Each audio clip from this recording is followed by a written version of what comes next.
Yes, hey, welcome back. I know me uploading a video almost in a week twice. That generally does not happen. I take months before an upload. But hey, these are the times which we live in. And yep, if you remember a few days ago, I uploaded a video about a website called ResumeGPT where you could actually just go and upload your resume. And what would happen was like you could upload your resume and paste a JD and it would automatically like make a new resume for you with that new JD. And on top of that, I was working on another thing, which was called this InterviewPal, which would like yeah, I'll show the demo now how it works. But at the end, I decided that like I will actually integrate that resume part also over here because it seemed more appropriate. So yeah, now that resume GPT is no more. Like so, if you try to visit that, right? Yeah, so it will actually redirect you to this website itself. So yeah, let us see how it functions in the beginning. So as as soon as you enter, yeah, any for anything you can directly contact me over here. And yeah, let us put a resume. And I had copied a JD, I guess. Yeah, and yeah. So if you don't have anything selected, it will just compare the JD with the resume. And if you have improved resume only, then it will just give an improved version with telling what changes it made. But if it will improve resume and a interview, then it will like not only give an improved resume and like how your resume matches the JD, but also take an mock interview based on your resume and the JD. So yeah, let's run it now. And yeah, again, like the processing will take some time, but yeah, at that time, let me tell some new things. Like, for example, the main thing I did was I actually moved out of render itself. So the main issue was the backend of render, right? Like it used to always go to sleep whenever like the server was not being consistently hit, constantly hit, not consistently, sorry. Yeah, so that's what happens in free tier. So like since the backend used to go to sleep whenever you submitted anything from the front end, and if there was no like very recent submissions, the background directly go to sleep and it could like almost take 3 minutes for the entire process to start over again. Like for example, when you submitted a resume, it the front end to hit the back end first actually had to wake up, process the like run the code, and then after the server warms up, your resume to processed, and that would take around 3 minutes, and out of that almost 2 minutes would be like the resume waking up. But yeah, now what happens is that in this issue is not at all there because I have moved out completely from render and like completely to AWS. And yeah, so it is telling, yeah, now let's look at what happened. So you have matched skills. In JD, I think there was explicit mention of you must have these things. Good to have, must have, yeah, like containerization, airflow, have iceberg. Yeah, IAM and all was mentioned, but it was not there in my resume. Yeah, let us just look into that resume. I forgot. Yeah, this was the resume. No mention of IAM, etc. was there, right? So it is telling the JD actually wants it, but it is not mentioned, and it will tell like what are the areas of improvement, like how we can change it, and it will give the verdict. And it is just telling my resume is 1.5, but the current one requires 3 signet factor, and yeah, excellent fit for strong mid level. Yeah, so let's see the resume. And yeah, I think it has made a pretty good resume. I mean, I feel it is good. I don't know, and it has changed everything to go on with the this one. Yeah, I am everything. And main thing was I actually changed how the PDF generation also worked backend. So now we should actually get it in a better way. For example, technical skills and all. Yeah. But the one thing is like always you will there will be again it is will have some issues which you can easily go and change using some any online tool. It also shows a notification. But yeah, this seems like a pretty solid resume according to me. Again, everyone will have their own tastes. So yeah, now let's go to the actual AI interview.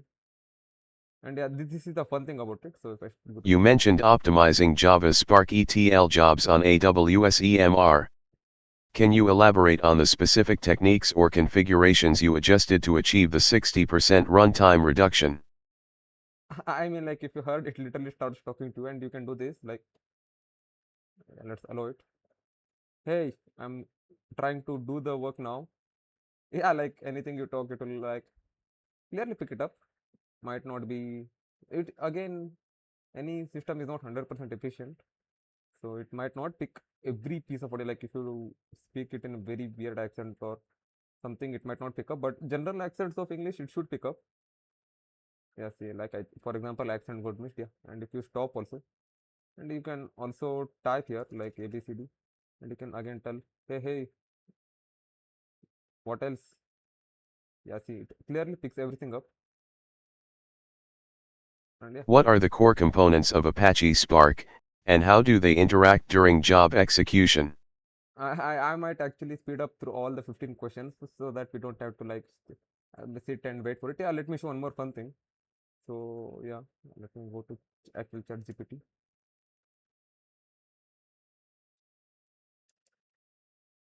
So for example, you're like, no, I will copy it. So you'll paste here and tell, yeah, no free offers, sir. No.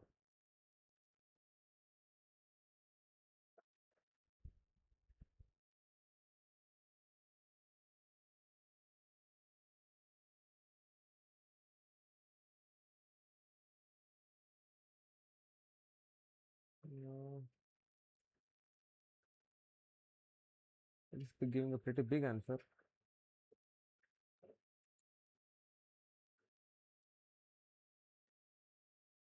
Yeah, so let's paste this as the second question.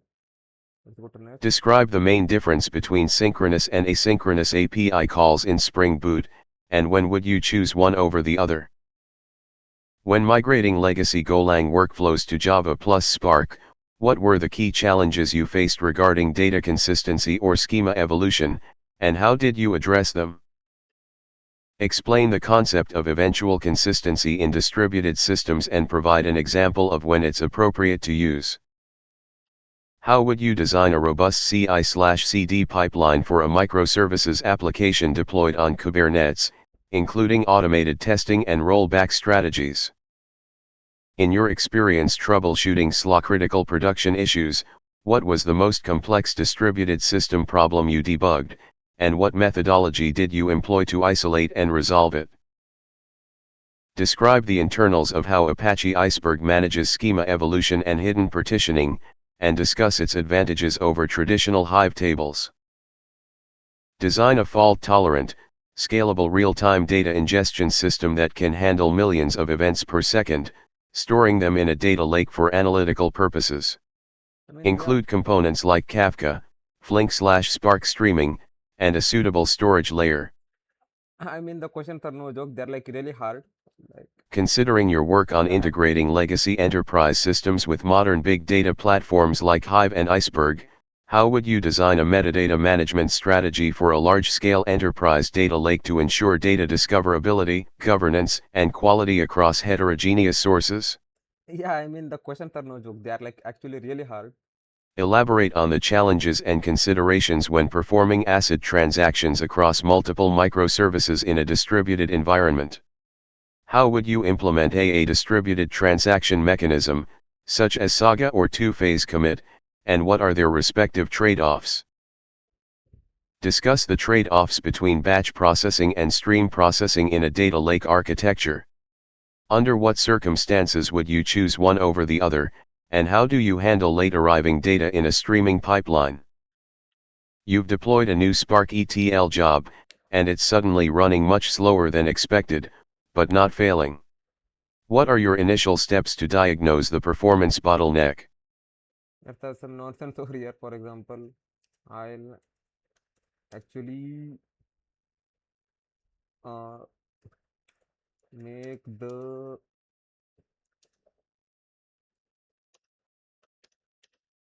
to yeah, I mean this is complete nonsense. Yeah, Spark ETL job.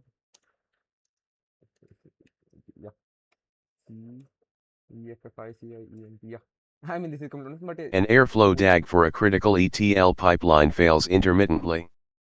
Logs show a generic task failed error, but no specific exceptions.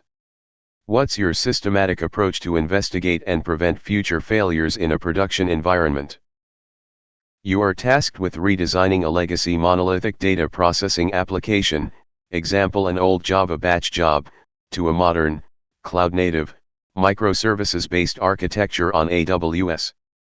Outline your strategy for this migration, considering data migration, service decomposition, deployment, and maintaining business continuity throughout the transition.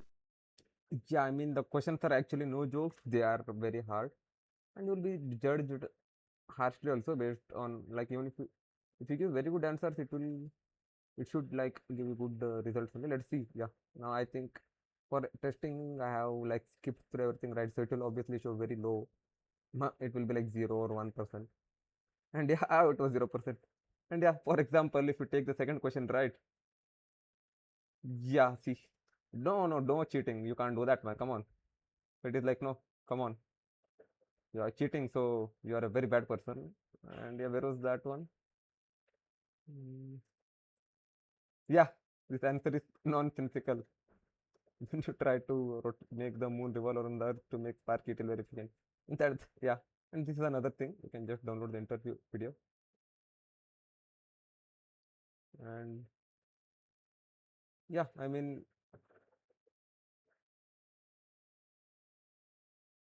it will show you question answer what you told,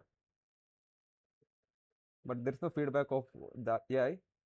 But yeah, this is how the new system works, and I think it is very fun to use to build. It was very fun to do it, and yeah, I think the entire functionality is very fun to do. And if you do anything, like if you have any suggestions, just please do mail me on that one. And yeah, that's all for it. And thank you.